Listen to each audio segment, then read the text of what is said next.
genuinely grateful to you that you have taken time from your busy schedule. Doctor और वकील के लिए समय ही पैसा है, तो आप समय निकाल कर आए हैं, इसके लिए आपका दिल से धन्यवाद करना चाह रहे हैं।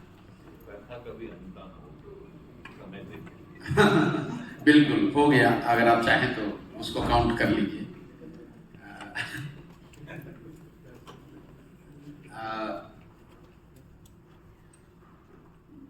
गिरी साहब ने बताया कि पर्पस क्या है, इन्होंने अपना एक्सपीरियंस नहीं बताया आपको। ये हमसे मिलने आए थे तो हमने इनको कहा कि सर आप जैसा व्यक्ति अगर बिहार के लिए कुछ नहीं करेगा तो कौन करेगा। तो सुने उन्हें फिर कहे ना बात तो अच्छा है, लेकिन आप कहाँ केस फ्री में लड़ेंगे, आपके पार्टी का जितना केस होगा वो सब लड़ेंगे फ्री में, लेकिन पॉलिटिक्स वॉलिटिक्स नहीं करेंगे ये सब। तो हम तो बहुत यंग थे, तो इंदिरा जी के साथ जाने का अवसर मिला तो नहीं गए, तब आप क्या कीजिएगा। बहुत समझाने का हम प्रयास किए इनको, तो नहीं माने चले गए, घर गए। एक दिन सामने से फोन किए, आए थे, हम कहे थे कि एक दिन आएंगे आपके यहाँ खाना खाने, आएंगे जुड़िए नहीं जुड़िए लेकिन आएंगे आपके यहाँ खाना खाने। एक दिन फोन किया, आइए खाना खाने। गए यहाँ खाना खाने तो बोले कि पहली बार हम तो अपने घर में माइनॉरिटी में हो गए हैं, हमारा जितना बाल बच्चा पत्नी है वो सब कह रहा है कि तुम निश्चित तौर पर आपको जन स्वराज ज्वाइन करना ही पड़ेगा। शेयर कर देना। बहुत अच्छी बात है। तो ये अपने मन से नहीं जुड़े हैं, अपने पत्नी और बच्चों के दबाव में। कुछ फ्रेंड्स भी प्रेशराइज की। अच्छा, फ्रेंड्स का नहीं जानते हैं, लेकिन जब जुड़े हैं तो मुझे लगता है कि जितना समय ये देते हैं, मैं इनको कहता हूँ सर आपका तो बड़ा नुकसान होता होगा। एक दिन कर्पूरी जी का कोई मीटिंग हो रहा था, हम पहुंचे उसके 2-2.5 घंटे पहले ही वहां चले आए थे, कोर्ट चल रहा था। हमने कहा सर आपका तो नुकसान हो रहा होगा, तो कहे नहीं अब बहुत इसी में मन लग गया है, यही ठीक लग रहा है। तो my father used to say that money and time is never going to be enough for anybody.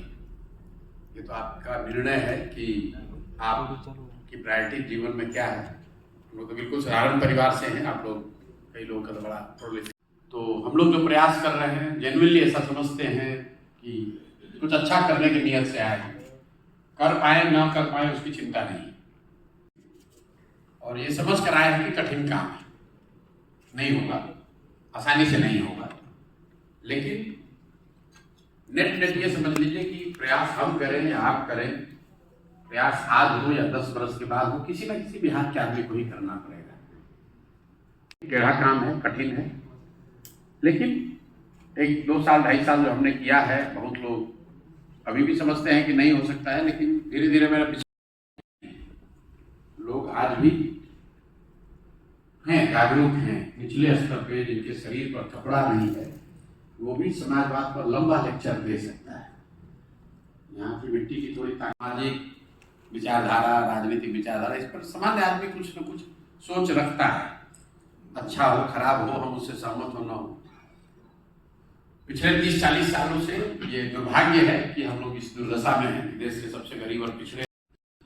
Bihar एकमात्र ऐसा राज्य है में जहाँ 1967 से 90 के बाद के बीच में 23 साल में 34 अलग अलग सरकारें बनी। आप नीचे ही जा रहे हैं। तो जिनको भी ऐसा लगता है कि लालू जी के आने से सब बर्बाद हो गया, उनको ये ध्यान रखना चाहिए 1990 में देश का सबसे गरीब और पिछड़ा राज्य था। तो बहुत अगर गहराई से आप पढ़ेंगे कि कुछ तो ऐसा है।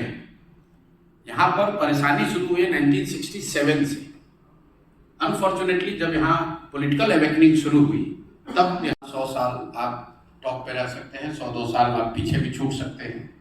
तो मैं ऐसा मानता हूँ कि बिहार में 1967 के बाद से, अगर आंकड़ों को आप देखिएगा, मैं 2 मिनट लूंगा। आप में से कई लोगों को, हम लोग को लगता है कि लालू जी आए तो बिहार बिगड़ गया है,